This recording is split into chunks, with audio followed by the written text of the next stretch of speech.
Apa kabar pemirsa TVR Parlemen dimanapun Anda berada? Berjumpa kembali dalam program TVR 09 bersama saya Vincent Ali dan rekan saya.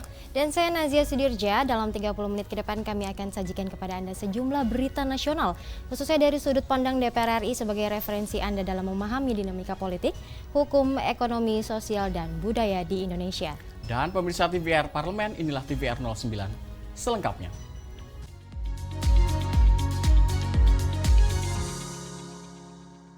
DPR RI berharap kasus guru honorer Supriyani yang diduga memukul siswa kelas 1 SD Negeri 4 Baito, Kabupaten Konawe Selatan, Sulawesi Tenggara dapat diselesaikan secara kekeluargaan. Menanggapi kasus guru honorer Supriyani yang diduga memukul siswa kelas 1 di SD Negeri 4 Baito, Kabupaten Konawe Selatan, Sulawesi Tenggara, Komisi 10 DPR RI mendorong penyelesaian kasus ini secara damai agar tidak mengganggu proses belajar mengajar. Anggota Komisi 10 DPR RI Karmila Sari menilai kasus serupa dapat menjadi beban para guru dalam mendidik anak muridnya sehingga proses belajar mengajar tidak berjalan dengan baik. Karenanya, ia meminta kasus yang menimpa Supriyani untuk diselesaikan secara kekeluargaan dan memperhitungkan rekam jejak Supriyani selama mengajar di sekolah tersebut. Menurutnya, penyelesaian konflik melalui mediasi dapat menjadi contoh bagi para siswa tentang cara mencari solusi dari suatu masalah. Nah, kita juga sebagai orang tua, juga mungkin dari pengamat pendidikan, apalagi kami juga di Komisi 10, kita memberi contoh ada hal-hal yang tidak langsung divonis, tidak langsung harus mengganti rugi sampai seorang guru melakukan seperti ini. Jadi nanti ini akan memberi beban mental pada guru untuk mendidik anaknya gitu. Nah, ini kan tentunya kita harus lihat track record, jangan karena satu hal, tapi jadi bagaimana track record guru ini sebelumnya itu terlupakan. Nah, di sini juga kita memberi contoh pada anak kita bagaimana menyelesaikan solusi masalah. Nah, hal-hal seperti inilah yang betul-betul harus dicontohkan tidak hanya pada orang tua, guru, dan juga lingkungan sekitar. Saat ini kasus ini telah ditingkatkan ke tahap penyidikan dan Supriyani telah ditetapkan sebagai tersangka. Supriyani diancam pasal 80 ayat 1 Jungto pasal 77 dan 76 Undang-Undang Perlindungan Anak dengan ancaman pidana paling lama 5 tahun penjara dan atau denda paling banyak 100 juta rupiah. Bondan dan Domi, TVR Parlemen, melaporkan. Beralih ke berita selanjutnya, pemirsa, anggota Komisi 3 DPR RI Bob Hasan menilai Kapolda NTT perlu evaluasi putusan pemecatan Rudi Soik yang seharusnya diberikan peringatan terlebih dahulu sebelum diberi hukuman berat. Menanggapi pemecatan perwira kepolisian daerah Nusa Tenggara Timur Ibda Rudi Soik, anggota Komisi 3 DPR RI Bob Hasan meminta Kapolda NTT mengkaji dan meninjau ulang putusan tersebut. Beberapa waktu lalu, Ibda Rudi Soik diberhentikan tidak dengan hormat atau PTDH karena dianggap telah melanggar kode etik profesi Polri dalam pengungkapan mafia BBM di wilayah NTT. Bob Hasan mengatakan, Kapolda NTT perlu mengevaluasi putusan pemecatan Rudi Soik dengan tetap berpedoman kepada peraturan perundang-undangan yang berlaku, serta memperhatikan aspek keadilan dan kemanusiaan. Menurutnya, untuk pelanggaran tertentu, personel seharusnya diberikan peringatan terlebih dahulu sebelum diberi hukuman berat. Dengan adanya pergi tanpa izin ke Jakarta 3 hari, apakah sudah ada sebelumnya peringatan? Apakah memang harus pada akhirnya, pada ujungnya menghadapi PTDH sebagaimana yang sudah kita ketahui hari ini? Sangat penting sekali kepada kita semua bahwa di setiap institusi internal itu memerlukan satu proses otokritik. Usai menghadiri rapat dengan Komisi 3 DPR, Kapolda NTT Irjen Polisi Daniel Tahimonang Silitonga menyatakan akan menggelar sidang banding soal Komisi Kode Etik Polri yang sebelumnya memutuskan pemberhentian terhadap Ibda Rudi Soik. Sebagai pimpinan tidak menginginkan anggota untuk diberhentikan, tapi kalau sudah harus diberhentikan berarti sudah memenuhi syarat yang sebenarnya sangat rigid. Nah, nanti dalam hal ini saya akan berikan arahan-arahan kepada hakim-hakim yang akan saya tunjuk untuk menangani proses banding selanjutnya. Andri Triana, TVR Parlemen, melaporkan. Supriyani, seorang guru honorer di SD Negeri 4 Baito, Konawe Selatan, Sulawesi Tenggara, ditetapkan sebagai tersangka atas penganiayaan terhadap siswa kelas 1 di sekolah tersebut. Kami hadirkan informasi usai jeda berikut, tetaplah di TVR 09.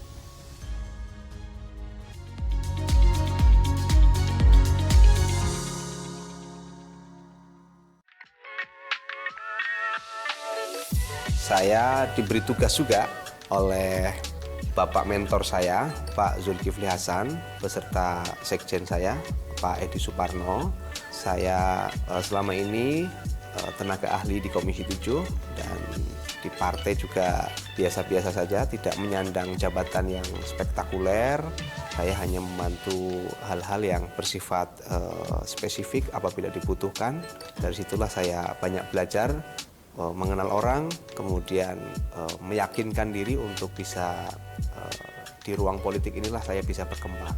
Saya punya mentor, yang pertama adalah tokoh politik saya, karena saya banyak bergelut di Partai Amanat Nasional. Tokoh mentor saya adalah Ketua Umum saya, Bapak Zulkifli Hasan. Saya hampir setiap hari ikut beliau, sehingga saya banyak melihat apa yang beliau lakukan.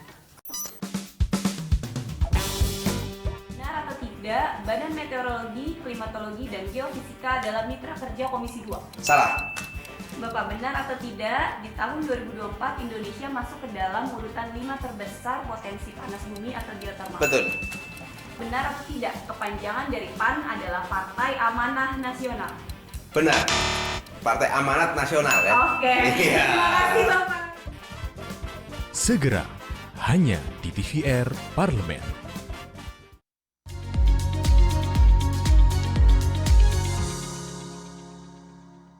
Anda kembali menyaksikan TVR 09. Pemirsa, anggota Komisi 10 DPR RI Furtasan meminta kasus yang menimpa Supriyani perlu dilakukan melalui pendekatan restoratif. Dan menurutnya, Supriyani hanya satu dari sederet guru yang mengalami upaya kriminalisasi. Beberapa waktu lalu, Supriyani, seorang guru honorer di SD Negeri 4 Baito Konawe Selatan, Sulawesi Tenggara, ditetapkan sebagai tersangka atas penganiayaan terhadap siswa kelas 1 di sekolah tersebut. Menanggapi hal ini, anggota Komisi 10 DPR Furtasan Ali Yusuf mendorong pemerintah memberikan keadilan dan perlindungan bagi Supriyani dan para guru lainnya yang kerap mengalami kejadian serupa. Furtasan mengatakan, aparat penegak hukum seharusnya bisa menyelesaikan kasus ini melalui pendekatan restoratif atau restoratif justice. Menurutnya, Supriyani hanya satu dari sederet guru yang mengalami upaya kriminalisasi. Karenanya, ia mendorong pemerintah memberikan perlindungan bagi para guru dalam menjalankan tugasnya sebagai pengajar, karena para guru merupakan ujung tombak dalam pendidikan anak bangsa. Saya melihatnya ini bukan yang pertama dan yang terakhir, ini sudah berulang-ulang. Oleh karena itu, sesungguhnya kalau persoalan yang seperti ini, guru wajib mendapatkan perlindungan ini. Dan saya melihat ini kurang jeli lah dari aparat. Seharusnya cukup diselesaikan dengan restoratif justice sebetulnya. Persoalan-persoalan seperti ini tidak usah sampai naik kepada persidangan. Jadi saya sungguh sangat prihatin yang melihat seperti ini. Dan ini mohon ini yang terakhir jangan terulang kembali. Karena guru itu ya tentu adalah digugu dan ditiru. Harus benar-benar kita junjung tinggi martabatnya, harkat martabatnya. Saya berharap ke depan tidak ada lagi nih kejadian-kejadian seperti ini. Dan karena guru itu adalah profesi yang mulia yang harus kita benar-benar junjung tinggi. Gitu. Di sisi lain, Furtasan Ali mengapresiasi langkah Kementerian Pendidikan Dasar dan Menengah yang akan mengangkat Supriyani dari guru honorer menjadi guru pegawai pemerintah dengan perjanjian kerja atau P3K melalui jalur afirmasi. Samuel dan Arif, TVR Parlemen, melaporkan. Pemirsa, DPR RI tekankan Kementerian PAN-RB harus tuntaskan pengisian atau pergeseran jabatan Eselon 1, Eselon 2 hingga jajaran pegawai di 48 Kementerian Kabinet Merah Putih dalam 100 hari pertamanya. Usai Presiden Prabowo Subianto melantik Menteri, Wakil Menteri, dan Kepala Badan beberapa waktu lalu, Ketua Komisi 2 DPR RI Muhammad Rifki Nizami Karsayuda meminta pemerintah bergerak cepat untuk mengisi jabatan di kementerian baru. Hal ini dinilai penting untuk mempercepat kinerja Kabinet Merah Putih dalam merealisasikan target dan program pemerintahan baru. Rifki Nizami menekankan, Kementerian PAN-RB harus menuntaskan pengisian atau pergeseran jabatan Eselon 1, Eselon 2, hingga jajaran pegawai di 48 Kementerian Kabinet Merah Putih dalam 100 hari pertamanya. Ia mengatakan, Komisi 2 DPR membuka opsi revisi undang-undang jika ada hambatan regulasi dalam pengisian jabatan ASN. Kami memberikan stressing Kementerian PAN dan Reformasi Birokrasi itu harus bekerja dengan cepat. Kita tahu ada 27 kementerian baru dan satu badan yang sama sekali baru dibentuk, dan itu semua tentu memerlukan pengisian pejabat Eselon 1, Eselon 2 dan seterusnya. Kementerian PAN-RB memiliki wewenang terkait dengan itu dan kita meminta agar proses pengisian itu berjalan dengan cepat. Komisi 2 DPR RI bahkan membuka diri jika hambatan regulatif itu ada pada level undang-undang, maka kami tentu siap untuk melakukan revisi terhadap undang-undang dimaksud agar seluruh kementerian yang ada itu bisa bekerja dengan cepat, dengan efektif. Berdasarkan data Kementerian Pan-RB, sekitar 230.000 ASN akan dialihkan ke kementerian dan lembaga baru akibat perubahan nomenklatur dan pergeseran tugas di pemerintahan Prabowo Gibran. Kemenpan-RB menjamin pergeseran ini tidak akan mengganggu pelayanan birokrasi kepada masyarakat dan tidak memengaruhi penggajian ASN. Fitian dan Julian TVR Parlemen melaporkan. DPR RI menegaskan persoalan kuota haji, biaya haji, buruknya akomodasi, dan pelayanan selama di Tanah Suci harus jadi perhatian khusus bagi badan penyelenggara haji yang baru dibentuk oleh Presiden Prabowo.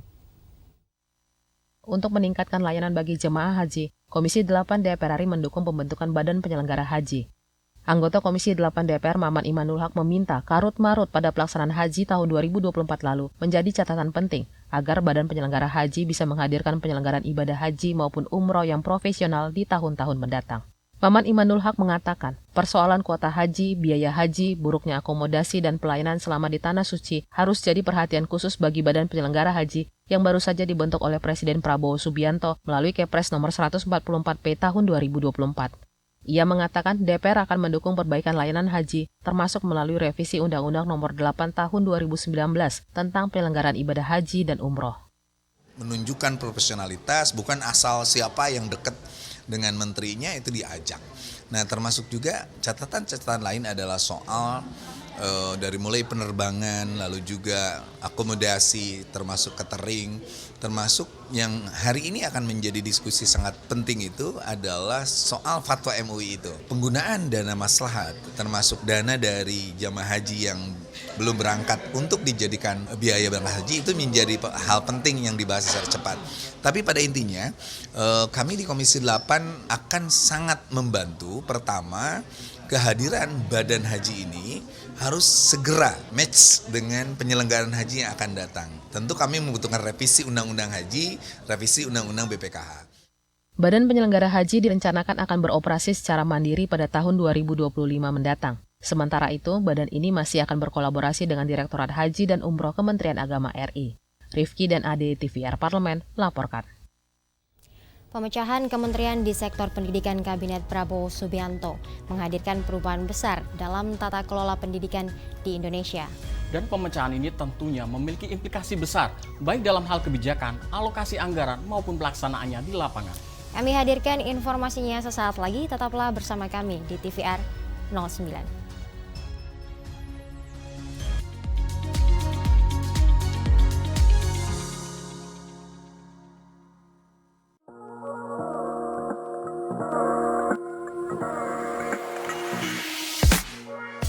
Kalau menurut aku, just do it. Lakukan aja, jangan takut. Emang dipikir aku nggak takut? Takut, tapi mau gimana? Kita tuh perlu jadi agent of change. Aku yakin nggak semua orang dapat kesempatan seperti aku. Oleh karena itu, aku sangat menyadari privilege aku dan aku plan untuk menggunakan privilege itu sebaik-baiknya. Tapi kalau misalnya teman-teman di luar sana ada juga yang pengen terjun ke politik, mungkin periode depan, lakukan aja. Seperti yang aku bilang tadi, masa depan tuh punya kita loh teman-teman. Oleh karena itu, mari kita jadi agent of change, agen perubahan untuk masa depan kita sendiri. Just do it.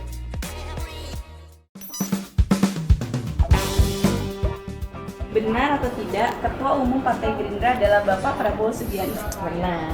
Benar atau tidak, hari Kartini adalah jatuh pada tanggal 22 April? Salah. Yang benar? Oke, terakhir ya, benar atau tidak, lambang dari Partai Gerindra adalah gambar kepala burung Garuda? Benar, warna kuning ya.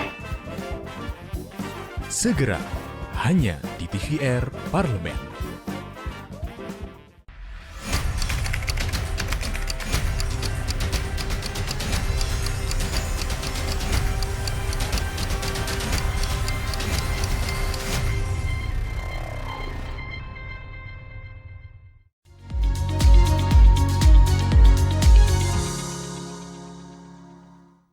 Terima kasih Anda masih menyaksikan TVR 09. Pemecahan Kementerian Pendidikan merupakan langkah yang diharapkan mampu memberikan fokus yang lebih baik bagi setiap sektor pendidikan di Indonesia. Keberhasilan reformasi sektor pendidikan ini bergantung pada koordinasi yang baik, pelaksanaan yang terarah, serta evaluasi yang berkelanjutan. Simak informasi mendalam yang telah dirangkum oleh tim redaksi TVR Parlemen dalam segmen editorial Parlemen berikut ini.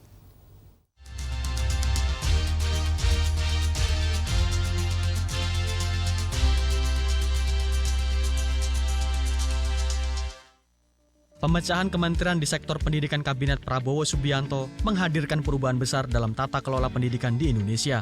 Langkah berani ini tentu menuai berbagai reaksi, namun secara umum memberikan harapan baru bagi sistem pendidikan yang lebih fokus dan terarah.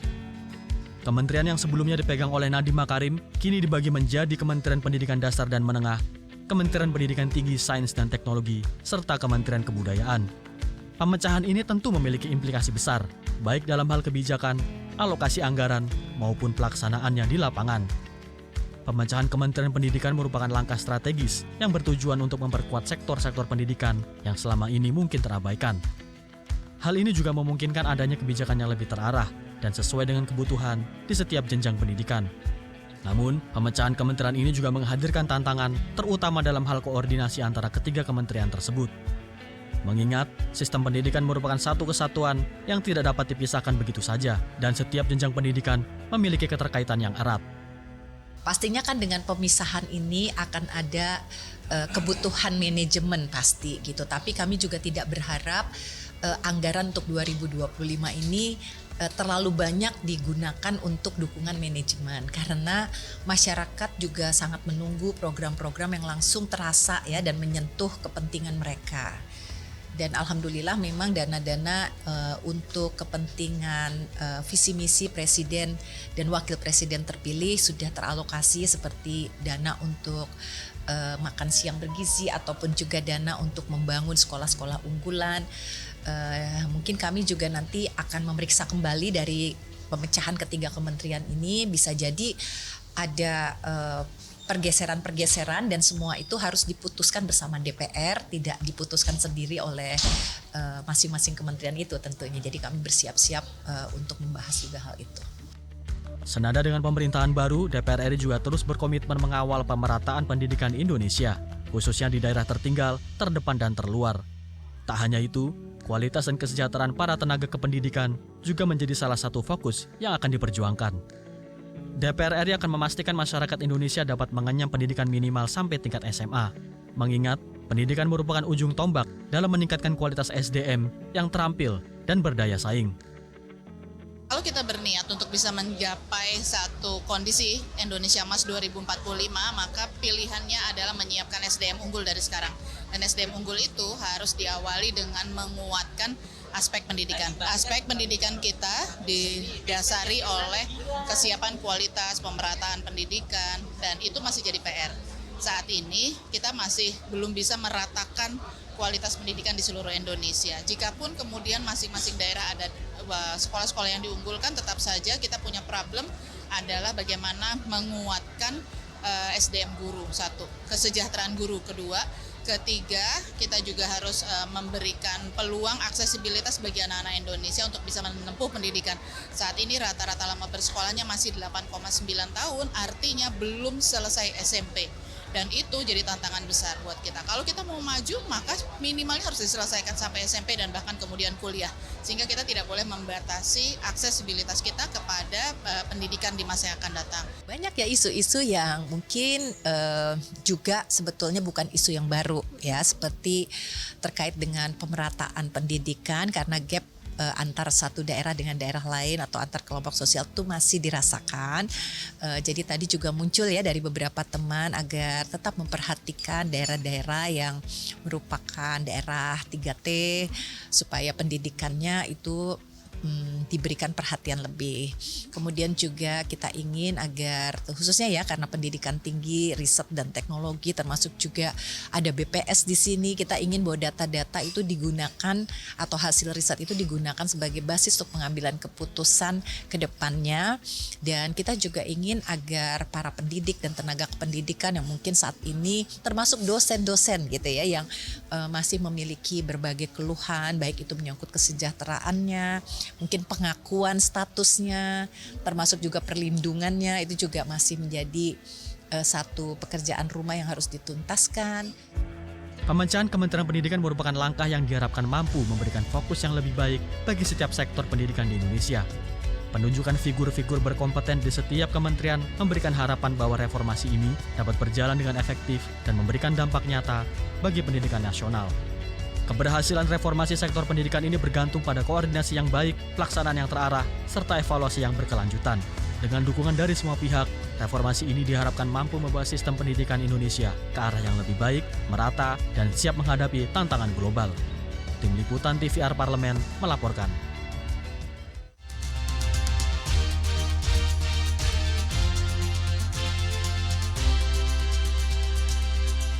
Baik Nazia, kalau kita berbicara nih terkait Pulau Dewata Bali tentunya tidak terlepas dari budaya dan tradisinya. Betul sekali Vincent dan pemirsa, ini salah satunya yaitu tari kecak yang merupakan salah satu kesenian Bali yang menjadi magnet kuat bagi para wisatawan baik domestik maupun mancanegara. Seperti apa tari kecak ini? Jangan kemana-mana, tetaplah bersama kami di TVR 09.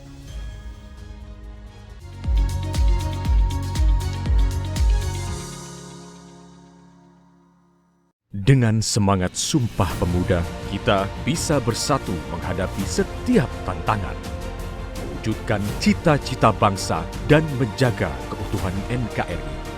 Dalam ikrarnya, mereka mengakui bahwa meskipun berasal dari latar belakang yang berbeda, mereka adalah satu bangsa, yaitu bangsa Indonesia.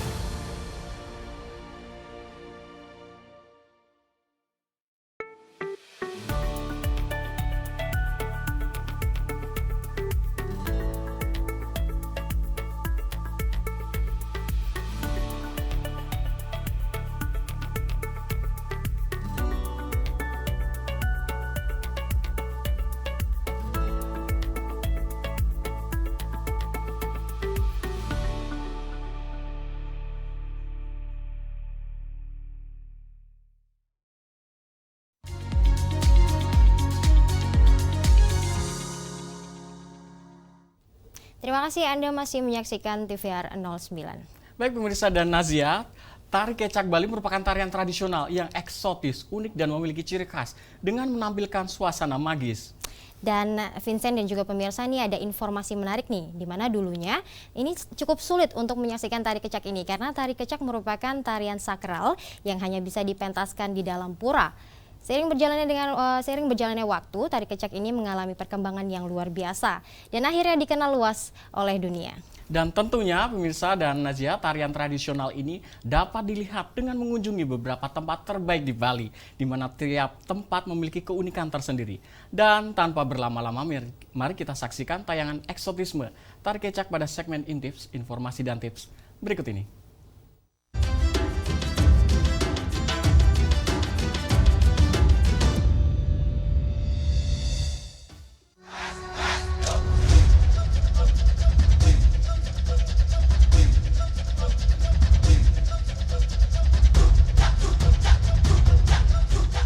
Tari kecak adalah satu dari banyak budaya Bali yang telah dikenal hingga ke mancanegara. Berkali-kali ke Bali, menyaksikan kembali tari kecak tak mengenal kata bosan. Tarian unik yang hanya diiringi suara cak-cak-cak dan tanpa musik ini kini bisa kita nikmati di Pantai Melasti. Tapi ngomongin tari kecak, pemirsa udah tahu belum? Apa sih sebenarnya makna dan fakta menarik dari tari kecak? Tari kecak terinspirasi dari tari sakral Sanghyang yang menampilkan komunikasi spiritual masyarakat dengan dewa atau leluhur. Tahun 1930-an mulailah disisipkan epos Ramayana dan muncullah tari kecak.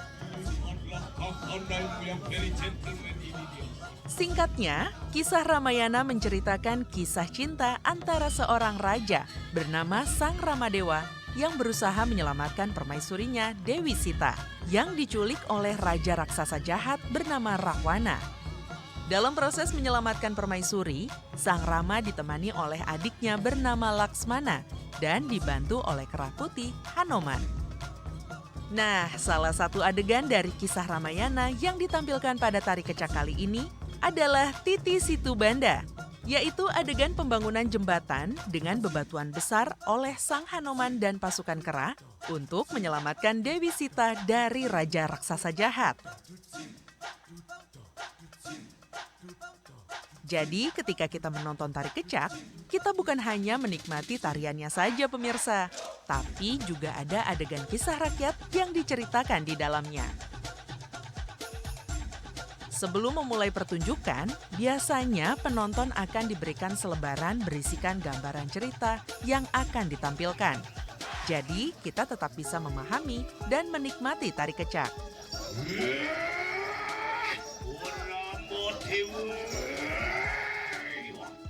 Fakta menarik lainnya nih dari tari kecak. Pemirsa menyadari nggak sih kalau penari di dalam tari kecak itu seluruhnya adalah laki-laki? Umumnya berjumlah 50 hingga 100 orang pria bertelanjang dada, duduk melingkar dan menyanyikan suara cak secara berulang-ulang sambil mengangkat tangan.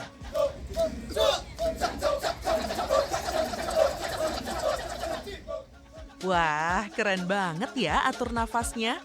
Nggak berhenti mengeluarkan suara cak-cak-cak. Nah, yang menarik lagi nih pemirsa, penonton yang hadir sering dilibatkan dalam pertunjukan tari kecak. Hanoman yang usil seringkali menghampiri penonton dan bertingkah lucu. Kayak yang satu ini nih. Selain itu, penampilan tari kecak umumnya digelar di sore hari menuju matahari terbenam. Momen peralihan terang ke gelap ditambah properti api dari tari kecak menambah nilai eksotisme dari tari kecak. Belum lagi kostum dari para pemeran kisah Ramayana yang unik dan menarik membuat penonton semakin terkagum dengan keseluruhan performa tari kecak.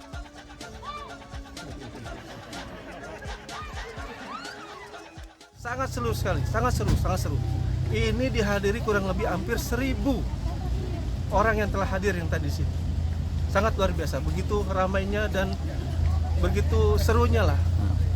Dan mereka sangat bergembira, sangat terkesan dengan acara yang telah disajikan.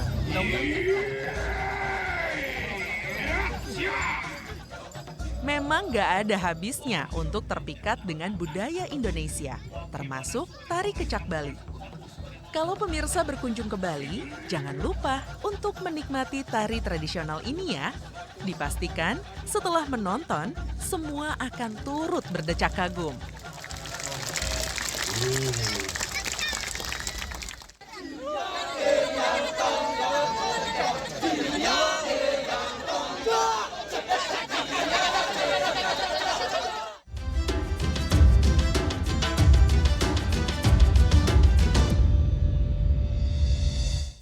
Dan di penghujung acara pemirsa kami informasikan kepada Anda sejumlah agenda DPR RI pada hari Rabu 30 Oktober 2024.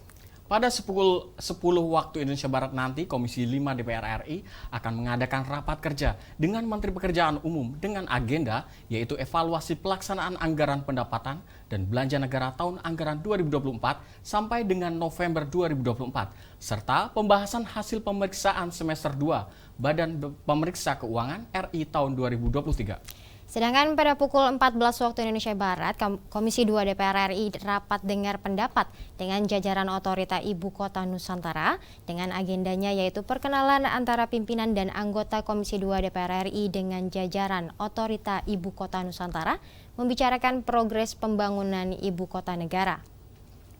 Dan pemirsa, sejumlah agenda serta program DPR RI lainnya masih dapat Anda saksikan secara langsung di TVR Parlemen melalui kanal utama, kanal komisi, dan kanal alat kelengkapan Dewan lainnya yang dapat Anda akses di tvrparlemen.dpr.go.id.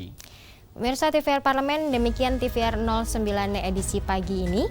Segenap kru TVR Parlemen yang bertugas mengucapkan terima kasih telah menyaksikan TVR 09 pagi ini. Saya Nazia Sudirja dan rekan saya Vincent Aldi. Sampai jumpa di TVR 09 selanjutnya. TVR Parlemen, referensi Indonesia.